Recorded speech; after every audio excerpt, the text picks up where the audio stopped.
That's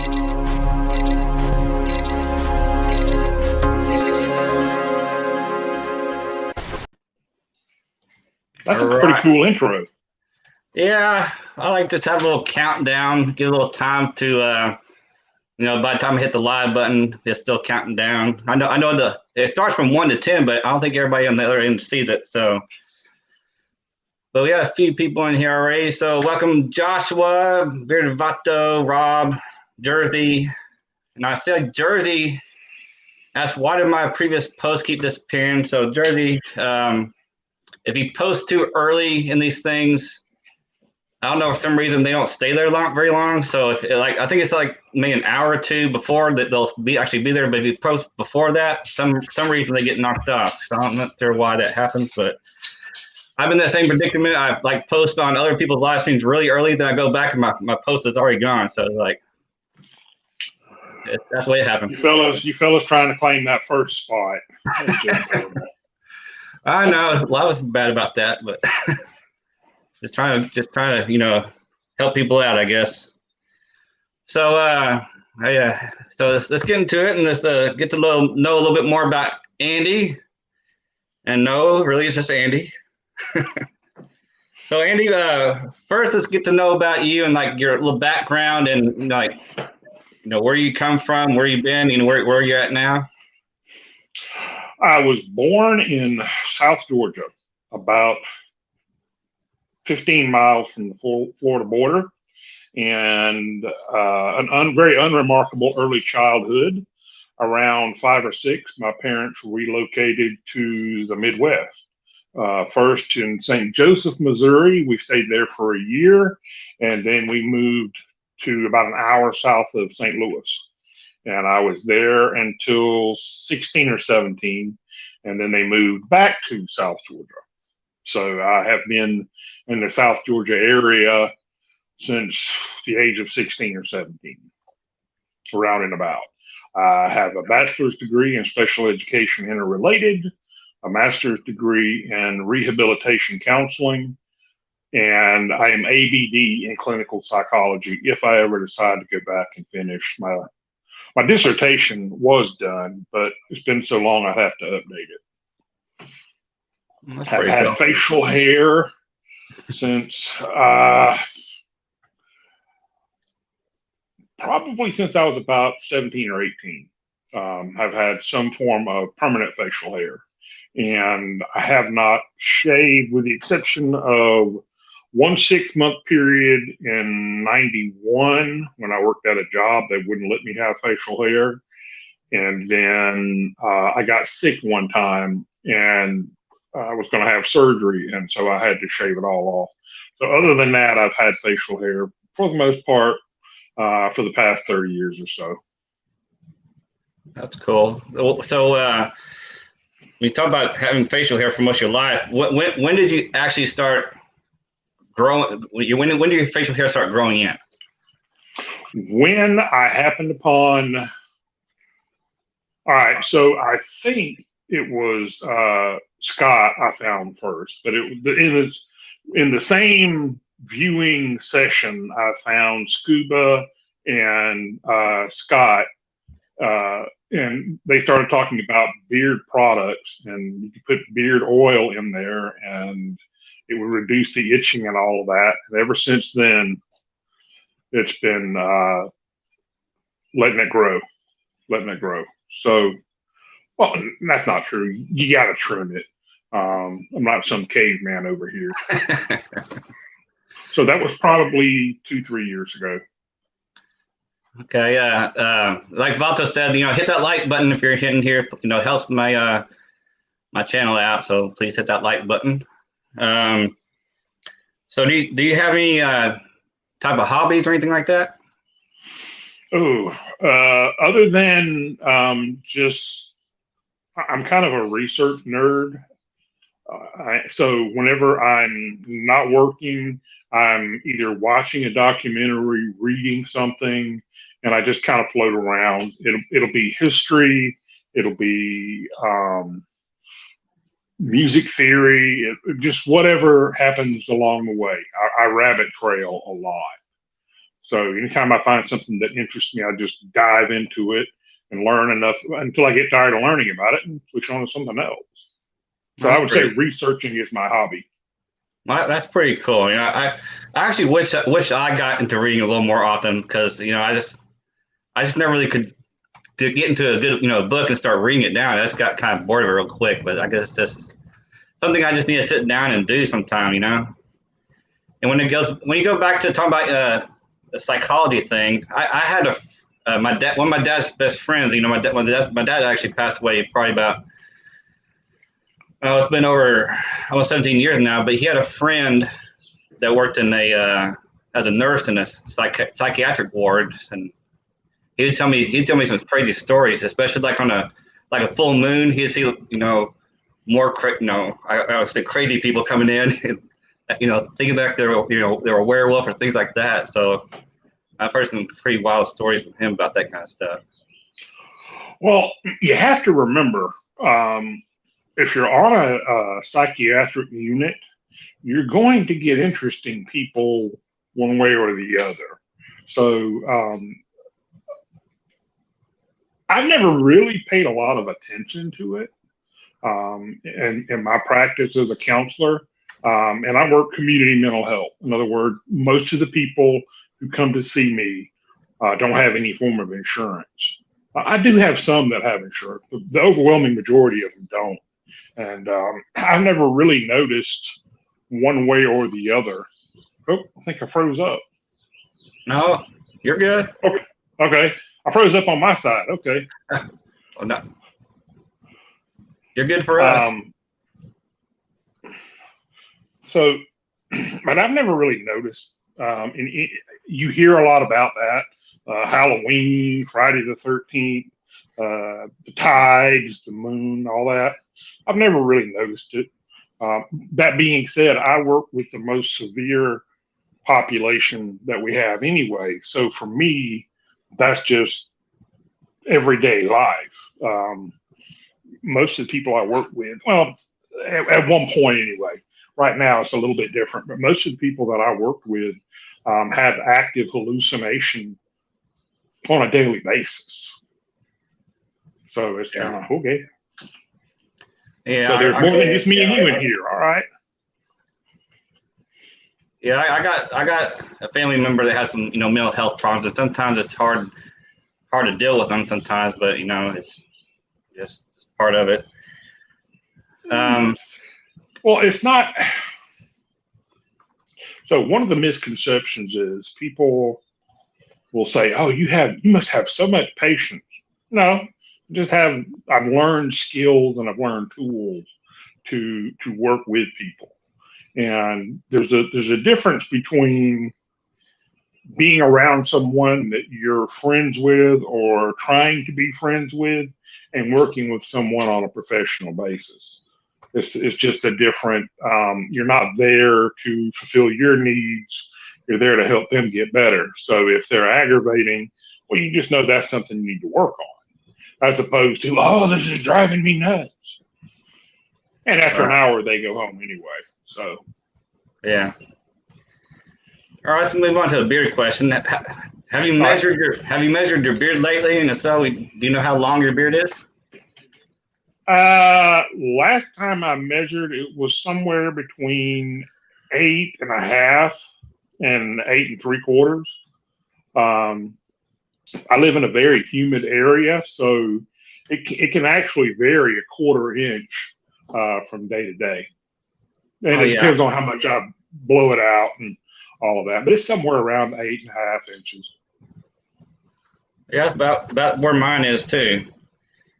So, what's your favorite thing to do? My favorite thing to do. Yeah, I know it's kind of a broad question. Well, as my physique would belay, it's probably eating. I am a foodie, to be sure. There are very few forms of food that I turn my nose up at. Oh, I'm a very picky eater.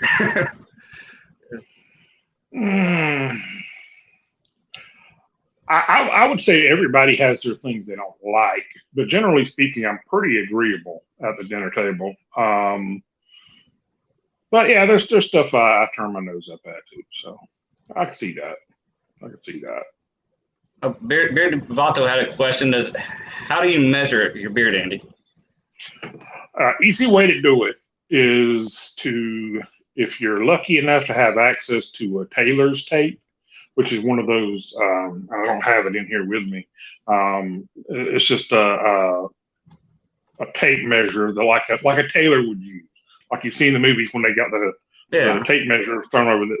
That's the easiest way to do it. You just start from your bottom lip, go all the way down to the bottom, and if you're trying to get them accurate, then you just kind of at the bottom of your hairline, that's where you start.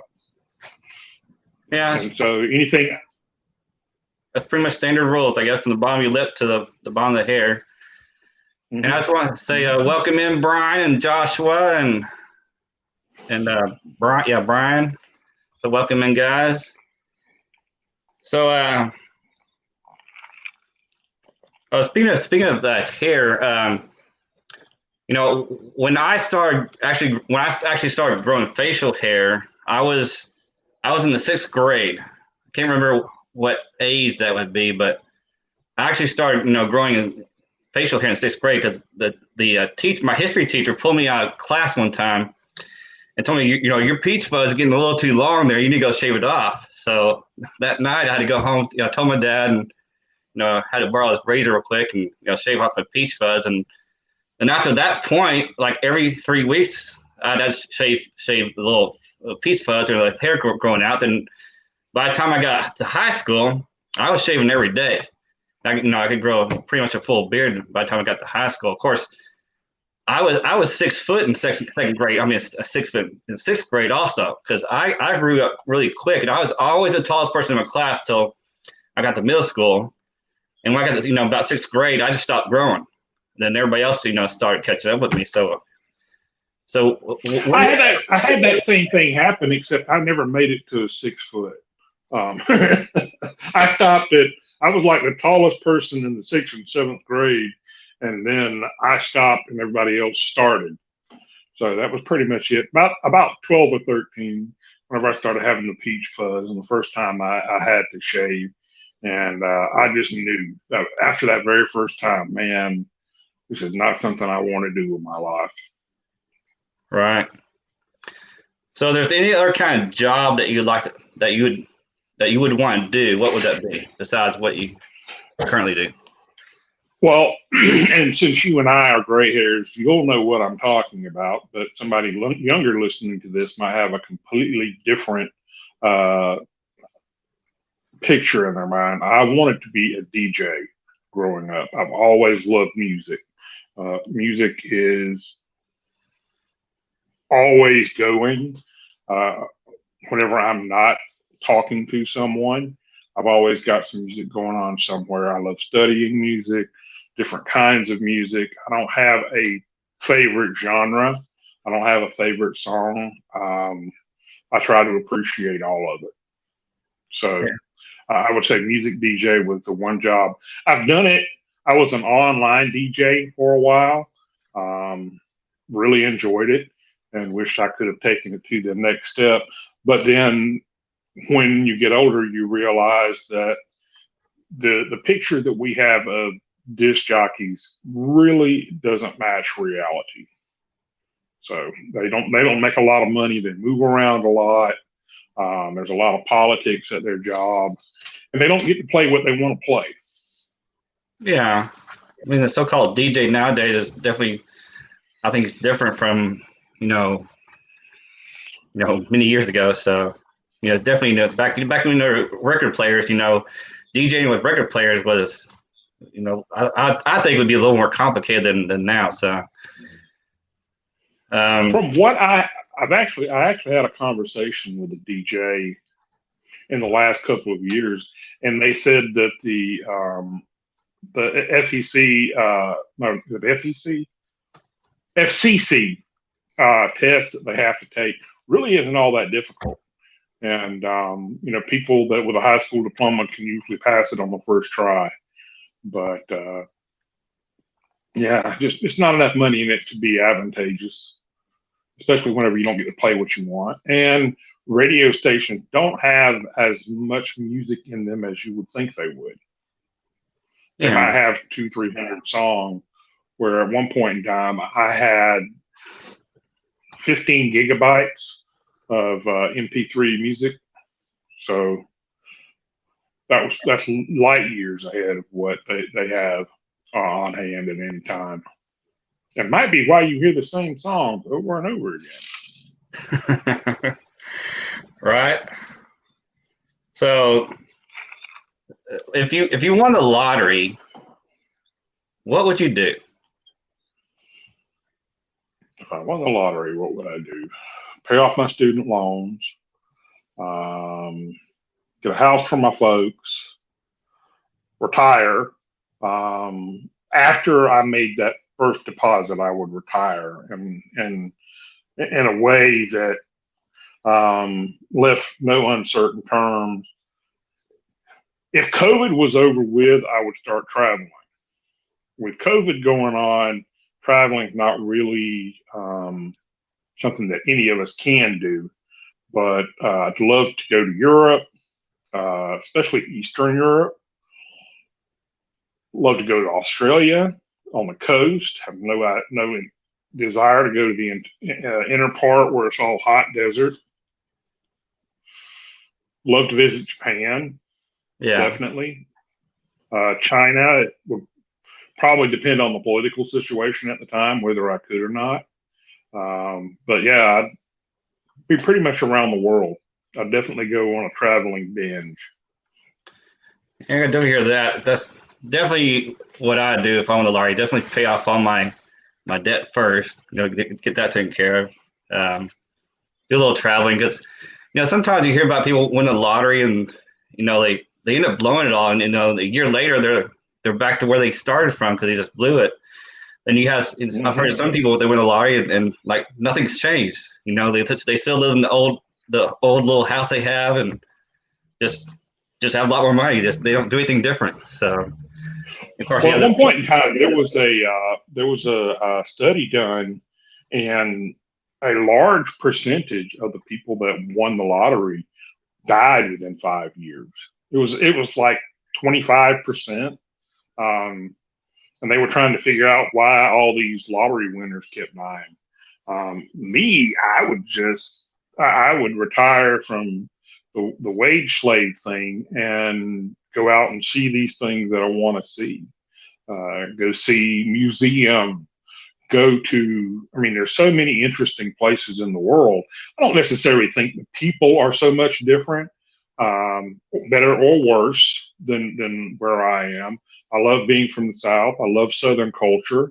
I don't love all parts of it, but it's where I'm from and where I grew up, and I'll always be a Southerner.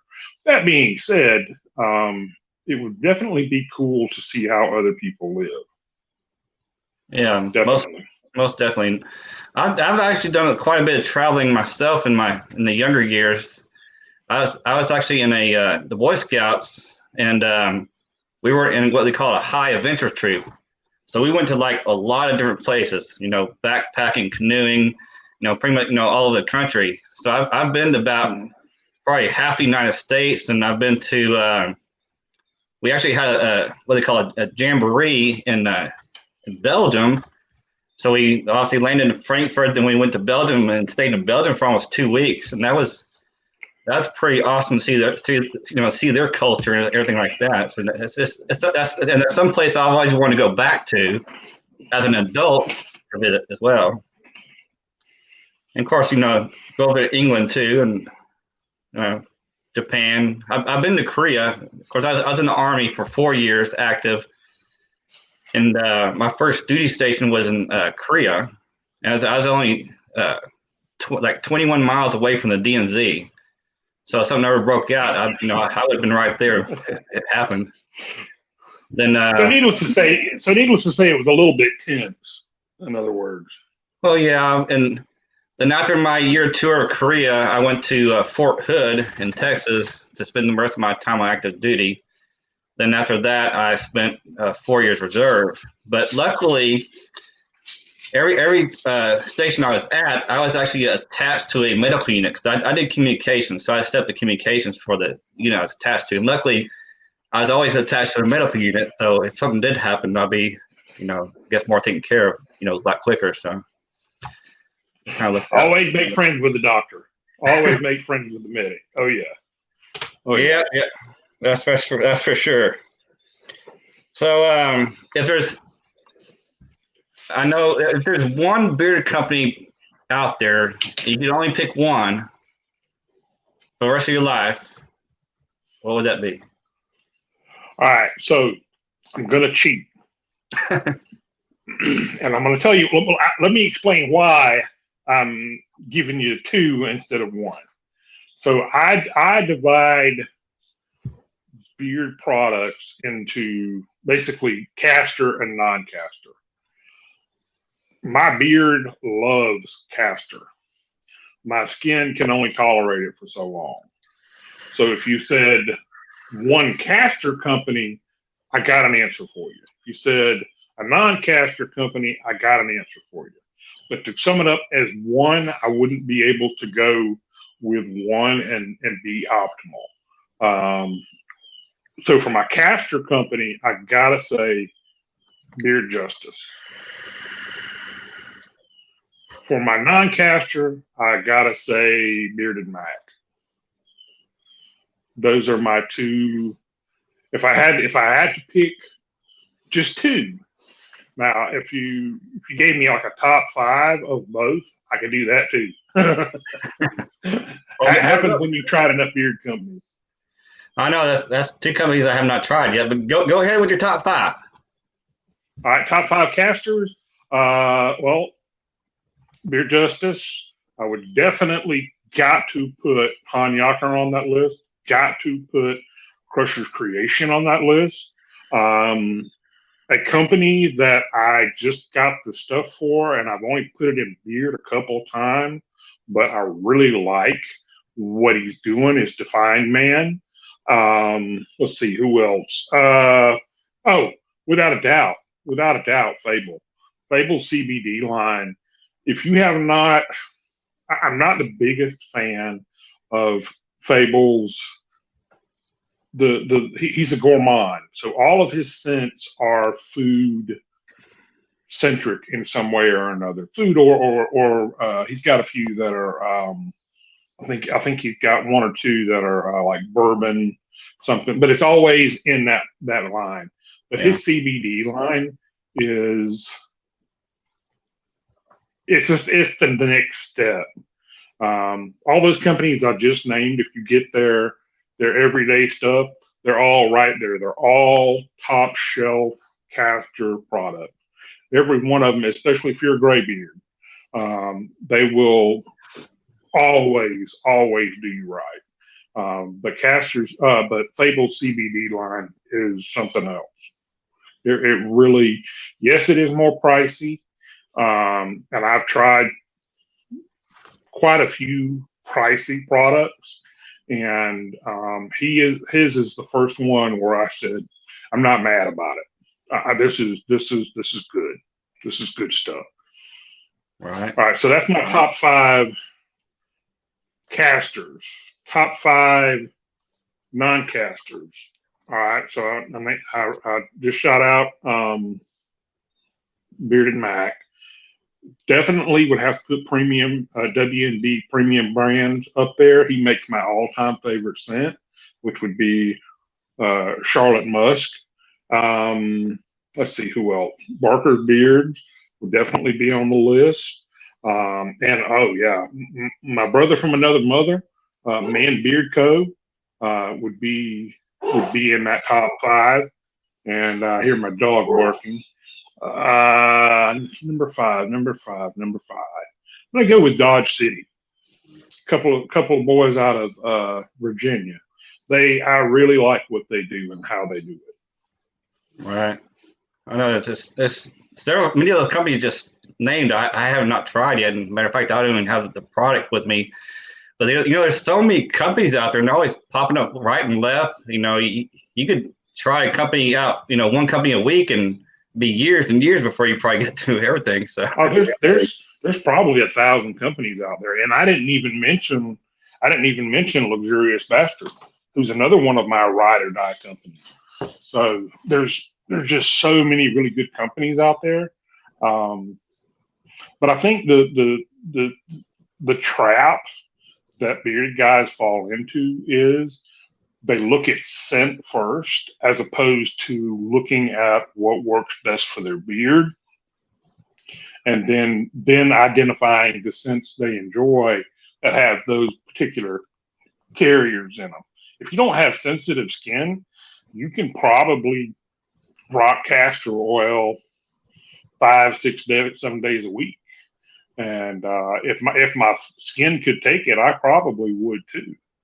But then if I wear castor too many days in a row, I have to wear Man Beard, or I have to wear Bearded Mac, because both of their carriers have ingredients that help soothe my skin. The aloe being one of the main ones, and truthfully, Man Beard Company is one of the few companies. He was the first company I found that was able to use aloe and it not turn your beard to straw. Right. And it's a Texas company there, sir. So, now if you want a discount code, I ain't got one. Sorry, man. I'm not not a reviewer. I don't have affiliates or ambassadorships or anything like that. Yeah, I mean, I only got a couple of codes myself, but I only have one posted on when I do my videos. And thanks for stopping in, Bam, and Tyson. Thanks for stopping by. Yeah, when it comes to castor, I like it anyway. I mean, thick oil or medium oils, it all works fine with me. But I haven't gone more than a week, using a castor product because testing different things. So by the time I'm up, I'm already testing another product, and it may not have castor. So I haven't really gone longer than a week with using castor. But definitely, as my beard gets grayer and grayer, I'll try to find more companies with castor because I think it just works better with grayer beards. Well, for me, my whole shtick when I first started was whenever I first decided I wanted to make videos, and I did for a year and change, make videos on a fairly regular basis. Every company that I reviewed or made a video for, I had tested for at least a week. So when you wear something 7 days straight, you definitely get an idea of how it does on your beard and what it does for you. Some of the additives, let me just throw this little hook on there, because over the last, probably sometime in 2020, companies started using additives, such as CBD, and then Copper John has his mineral supplement thing that he adds to his. So to me, those are kind of almost a separate category. Yeah. Because when you look at something like that, it's going to take a prolonged period of time for you to be able to really tell if it's doing any good for you. I used, now 6 months ago, 8 months ago, Dan C. Made a video about collagen, about how he used collagen every day, and that helped. His wife turned him on to it. Sam said that it helped her hair, and so he started taking it to see what it would do for his beard. And it really took 3 to 6 months before I noticed an appreciable change. And it's that way with anything with the human body. If you take biotin, vitamin B7, if you take that to try to improve your beard, it's going to take 3 to 6 months before the lab will even be able to see that level has changed yet. So much less as far as actually changing something in the body. Yeah, I agree with that. And thanks for stopping in, Ken and Dave. Thanks for dropping by. Yeah, I mean, all those additives like the ionic sea minerals and CBD. You know, I do agree. It's going to take a little more time for those products to reap the benefits of that kind of stuff. So you can't just test it out for 1 week and say, hey, it's not doing nothing. You got to use it. You got to use it for a little bit for you see the benefits. And with you using it topically, it just takes that much longer for you to see a benefit from it. But even after a short term, you definitely notice with the CBD, with Fable CBD. I know that with what he's done, anytime there's success, it spawns copycat. And I'm sure that there are a lot of companies out there that are trying to rush to putting CBD products out there. One company that I talked to, who shall remain nameless, said they looked at it, and for them to put a high enough quality product into their products, it would make it ridiculously expensive. So it wasn't something they were looking at doing right now. Now, after talking to Fable, now he and I are not, best buddies. We probably had maybe 3-4 conversations total. Great guy. He showed me his certificate of an analysis, and it's pretty good stuff. I mean, there's a high level of purity in that. Now, how he's able to do that, well, that's one of Fable's proprietary secrets, and I don't know it. But definitely, if you have not tried Fable, and again, no discount code, no ambassadorship, none of that, it can be a game changer for you. Yeah, definitely. Especially if you have gray hair tends to be stiffer and it tends to be more fragile. And the CBD really helped with that for me. It did take about a month for me to really start to notice that, though, to start seeing fewer beard hairs like that long or that long in my sink. Right. And John Horsby dropped in, so thank you, John. Yeah, when it comes to CBD, I haven't took that step to purchase any product with CBD yet, but it just because it's a little more expensive, obviously, and with all the other products I've had to purchase to build up a little collection here, behind me, and I still had to get to some of these to do a review on as well. So maybe I'm hoping later maybe next year I'll be able to tap into that CBD and test it out and see how it works for me. But it's all money, I had let's see, I had the Witch Doctor in oil and butter, and I had the Roaster in oil and butter, and then I had a non-CBD, which as of today he doesn't have in his CBD line. I had the Dr. Wolf. The Roaster is the one that I personally ended up using the most. It's coffee, and for me, it wasn't a loud enough coffee that it detracted from me usually having a big old. This is the cup for me. All of my clients know this cup whenever they see me because I have it. I fill that up with coffee every morning, and that's my coffee for the day. So for me, it was just the scent just kind of faded into. It didn't necessarily go away for everybody else. It just wasn't a distraction. Right, and Bam from Jolly Old Fat Man's in here too, and he has that BTMS and his products. And matter of fact, Bam, you're actually next on my list to start to do my review on. So after I get done with what I'm currently testing, I'm going to be doing yours next and do a review on you. And yes, you do. Obviously, I do have the Jester back here, Bam. But I think that was a limited run. But I do love that scent of the Jester, Bam. Um, let's see. So I know you talked about, you did product reviews on your channel, but that's not something you're really working on now, is it? Right? No, I do a lot of behind the scenes stuff. Right now, I have 4, maybe 5 companies. Fifth one being kind of sort of just kind of encouragement more than anything else, helping them develop their products. Sometimes it's just as simple as, hey, have you ever tried this carrier oil? Well, yes, I have, or no, I haven't.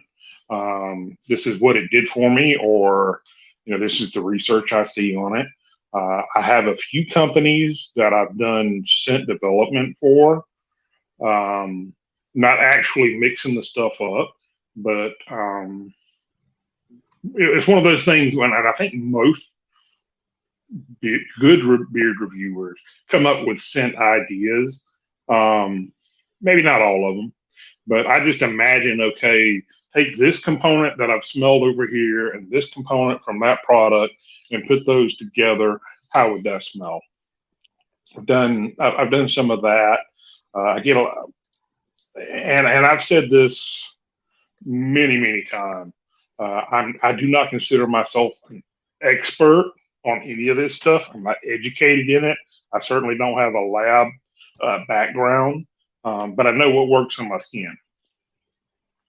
So, for the fact that I live in one of the hottest, most humid, godforsaken places on the entire face of the earth, I do end up testing a lot of butters. Yeah, I get sent a lot of prototype butters.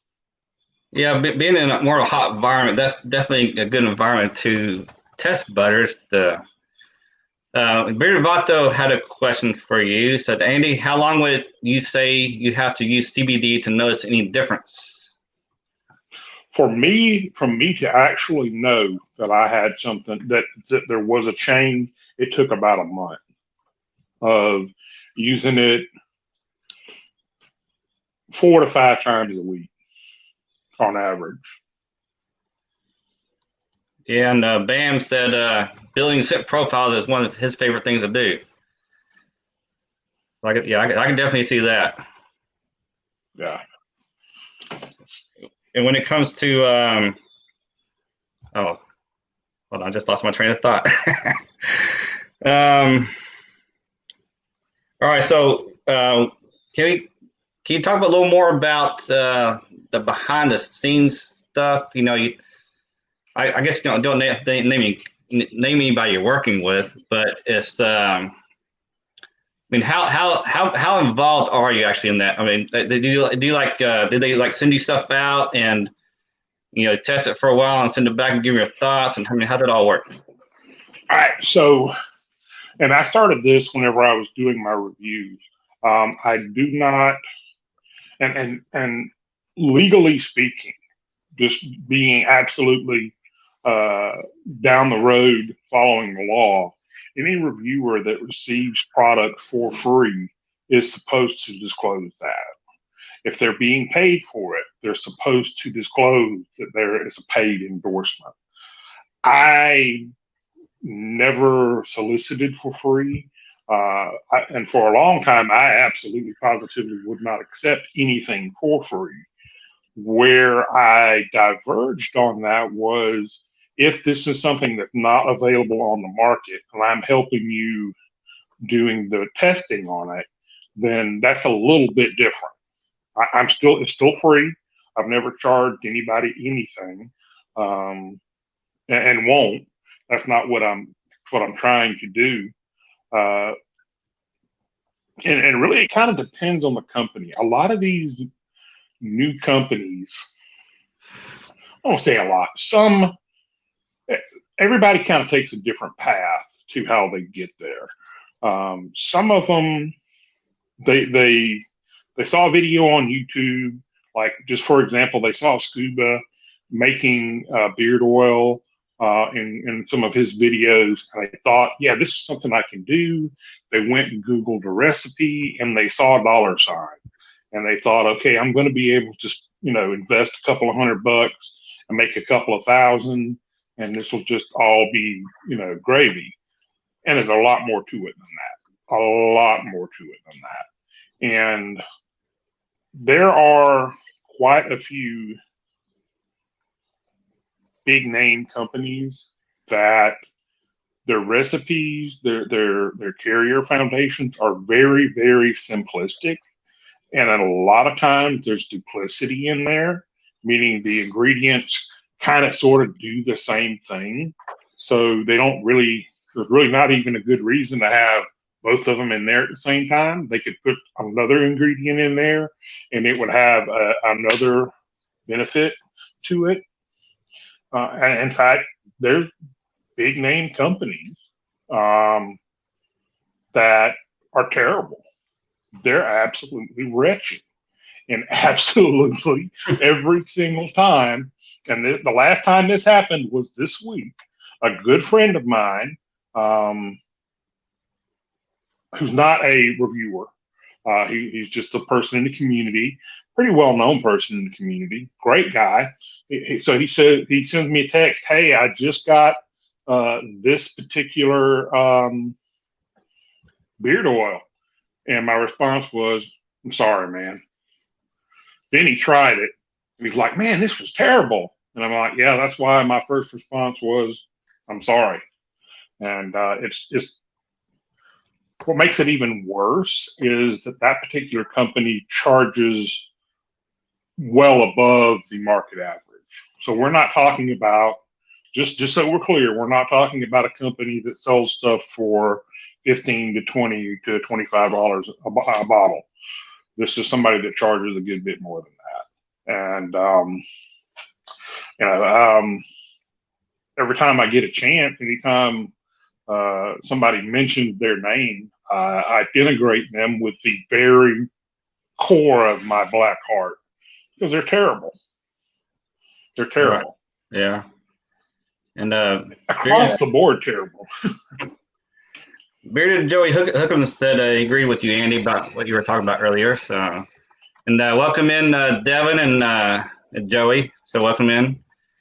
And about what you said earlier about reviewers should state if they got some stuff free. I mean, I definitely agree with that. I mean, I bought most of my products, but there's a couple of times where they realized that I was a reviewer and that they said they're going to throw some things in. Of course, I didn't say no, but when I did my review, I did state that, oh yeah, he I purchased this, but he threw in, this, for free, or, he threw in it, added in so people know. But I think maybe some people out there that don't like to receive free products. I mean, I'm sure there's a lot of reviewers that would love to receive free products, but the ones that don't like to receive free products, they may be worried that people will think that they're giving this person a good review because they got free products, So I can understand that too. Well, I think there's a balance in there, and it's a fine balance. All right, so when you look at somebody that does pretty much exclusively paid reviews, that person has a brand and they have to protect that brand. And so I would think they would be much less likely to say, hey, something's good when it's trash, because if a bunch of people buy it and it's like, man, this is, Frank from Furry Freddy Frank's beard company or beard review said this was good and it's garbage, and that's going to damage his brand. So those guys at the, for lack of a more operable term, top of the game, I think they shoot pretty straight. Where the problem is, and this is what I hear from companies a lot, is they come to me because they know I'm a buyer. Okay, I'm going to invest, but what they don't know is, in order for me to get to that point, I've already checked the boxes. My testing protocol starts from the moment I go to their webpage. I look at their social media. I'm looking at their web page. Is it easy to use? Are the ingredients listed? Do they know what they're talking about? And from there, I make a decision on whether I want to purchase or not. After you do this enough, you get to the point where you recognize carrier lineup. So if it's a drop ship company, well, I already know the carrier lineup pretty much from memory for the drop ship companies. So if I see that, I don't have to, no, you're calling it something different, you're a drop ship. Nothing wrong with that, but why do I want to test something that I've already tested? Doesn't make any sense. Right. I can definitely. But that being said, some particular, like we started off talking about the casters. There's only so far you can go with a caster blend. I mean, once you get to a certain level, I mean, Fable, honestly, before taking the CBD out of it, okay, if he had not taken that step, just leaving it where he was, I really don't think he could have improved his carrier line in any way, shape, or form. Same thing with Crusher. Same way with Hanyaker. Same way with Beard Justice. Now, special shout out to Cedric from Beard Justice, because his butter is actually a very different critter than a lot of the other butters that I just named. And he doesn't use beeswax. Right. I'll go back to when you talked about scents a while ago. I've been, when I first started doing my reviews, I wasn't really, I was kind of just smelling and just kind of saying, it's kind of good. But, as I evolved through my channel, I started to try to say what it kind of smells like, like the one I just did on Captain Stash, it said it was naked leather scent. So I explained that, to me, it smelled like a leather new car smell. And it's not like, you walk into a leather shop and it's smelling raw leather. So I kind of tried to give a hint on what kind of leather it kind of smelled like, because I didn't. Yeah, old leather or new leather. Exactly. Yeah. So I'm trying to get better at being a little more descriptive of what it smells like. Not just sniffing it. No, yeah, I can smell this. I can smell that. Smell this.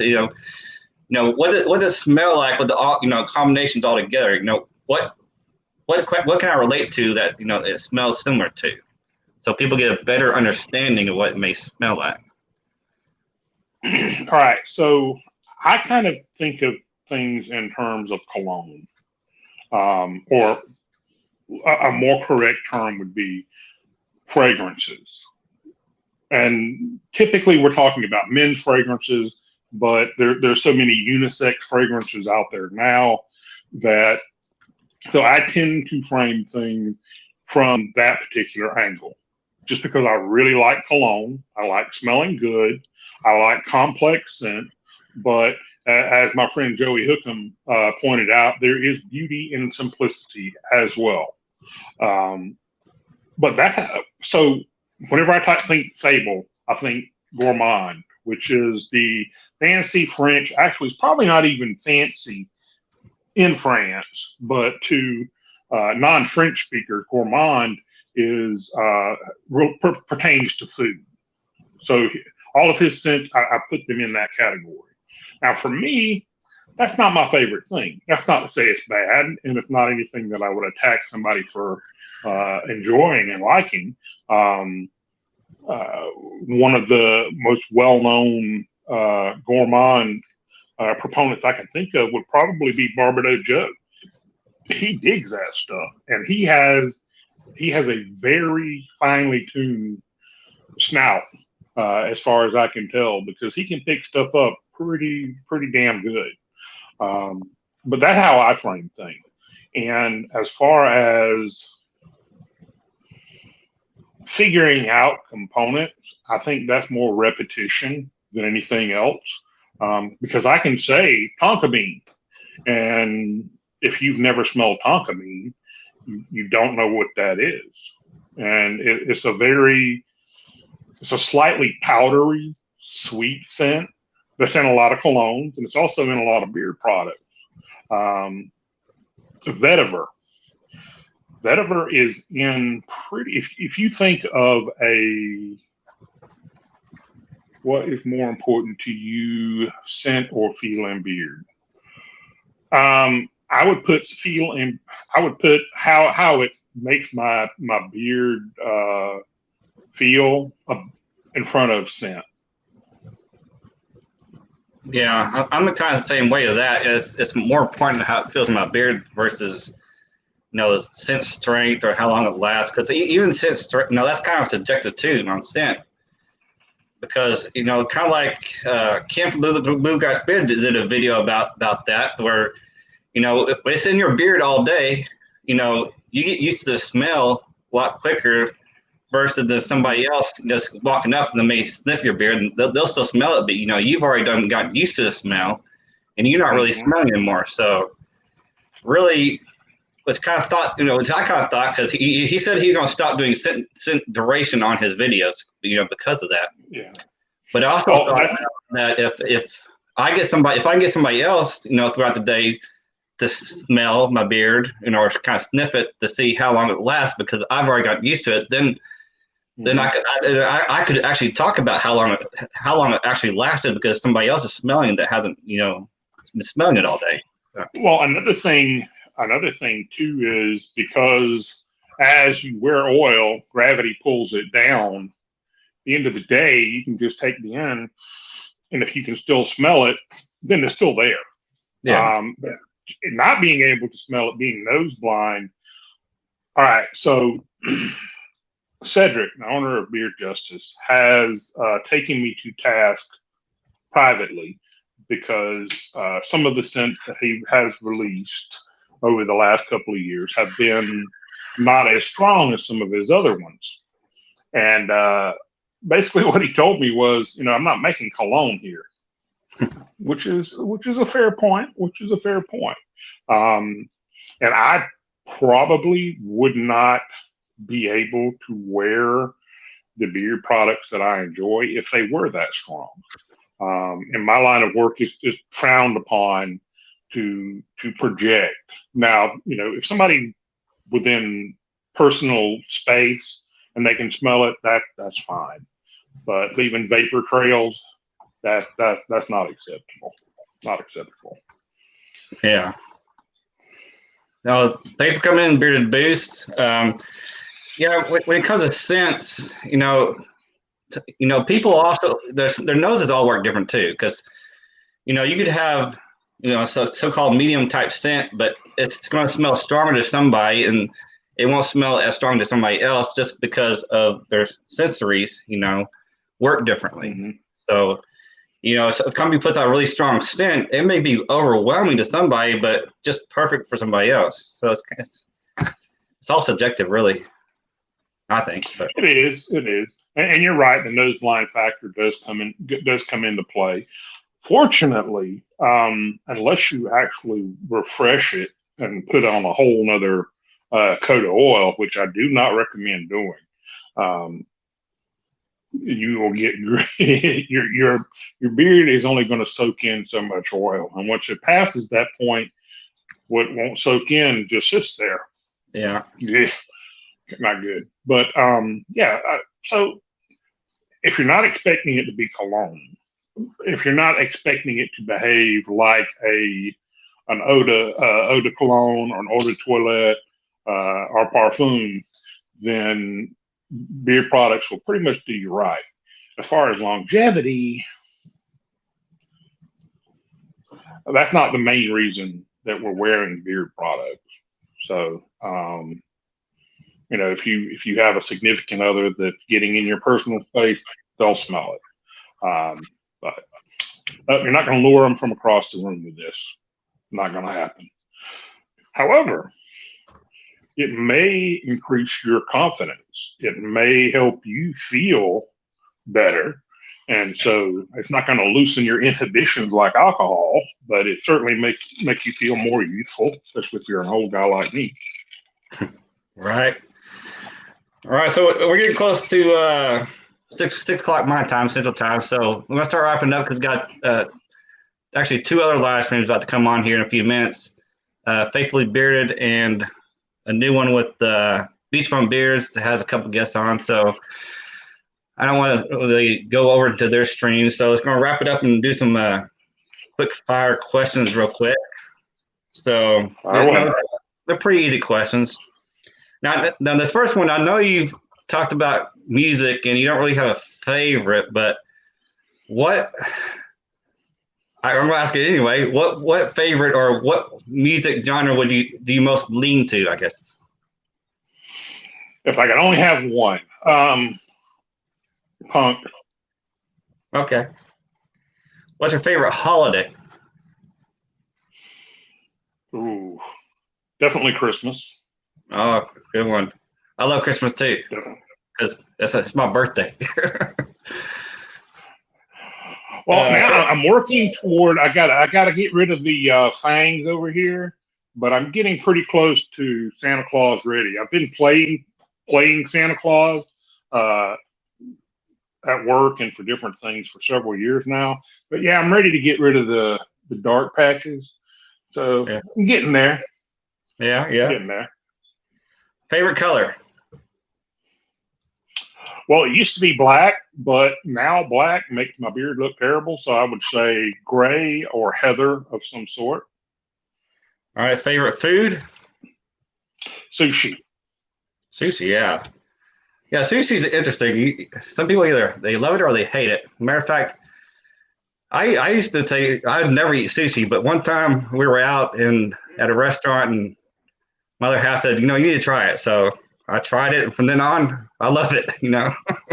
Most of the people that I run into that say they hate sushi have never had it. Yeah, that's what I say. They've never had it. It's just, oh no, that's just, oh God, I'm not going to eat raw fish. Well, first off, a lot of it isn't raw. It Right. isn't. They're not going to serve you raw shrimp. If you've ever been to a fishmonger or even back at the section of your grocery store where they sell fresh shrimp, you'll notice they're all gray. Well, they don't serve you gray shrimp because it's been steamed, it's been cooked. So essentially, it's just steamed rice with a piece of shrimp on top of it. Oh, that's real quick. A Shaky from Billy Rogers Beard Reviews. He just opened up 20 packages. Took him 50 minutes. Wow, that's a lot of beard mail. Of what? Beard mail, I guess. And also, I hope you're doing better, Shaky. All right, so next question. What is your favorite type of scent in beard products? Favorite scent. I would say, to keep it simple, I would say that for me, when I'm looking at a scent, a company, if that owner has gotten to vetiver and he's learned how to use vetiver, that's a scent builder that's worth watching. Until they get to that point, and that's actually a fairly low bar from the overall scheme of things. And it's not that I love vetiver so much. It's just that it blends so well with so many different things. Right. All right. And how do you like your steak cooked? All right. So there is shoe leather. There's well done. There's medium rare. There's rare. And then there's something called blue rare or Pittsburgh. I would be a Pittsburgh guy. So I want them to basically run the steak across the grill, flip it over, run it across again, put it on the plate. All right, then. I haven't heard that one yet. And last one, pineapple on pizza? I'm okay with you eating pineapple on your pizza. Okay. No, Hawaiian pizza. I'm okay with pineapple and ham. Anything beyond that just seemed kind of weird. Yeah, pineapple ham, pineapple Canadian bacon, it's kind of same thing. But yeah, those I think those go pretty Well, good together. and Southern culinary experiences, ham used to always have pineapple on the outside of it. So it's kind of they just seem to go together. Right. I know that a buddy of mine in Rome, Georgia, who has made a YouTube video or two before, talks about ground beef and pineapple.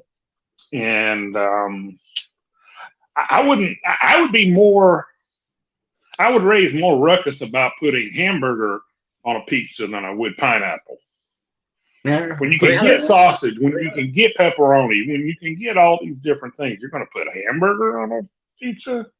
Well, yeah, the cheeseburger, Right. cheeseburger pizza. Yeah, still kind of plain Jane though. Still Yeah. kind of plain Jane, kind of vanilla. All Right. right, so any more hot seat? No, You didn't come with any hot. I thought you were going to come across with at least one fastball there. It's all pretty much just soft pitches. Yeah, you didn't even put me on the spot or anything. I told you it's gonna be. I told you before it's gonna be casual. Wow. Okay. Easy peasy. But yeah, that's yeah, pretty much. Yeah. All right, so we're gonna wrap it up, and I appreciate everybody coming in and checking out the stream. So I got one. My next one lined up is Taddy Madison for next Sunday. So and I'll be posting that out, later on, and so you're gonna check that one out as well. And again, I've got Tyson and Beast Buns. I guess they're already started. It's a little past 6, so if you want to jump on one of their streams, go ahead, and we are out. So thanks for everybody jumping in, and thank you, Andy. If you want to stay on, Andy, you can. All right, later. All right, appreciate it, y'all.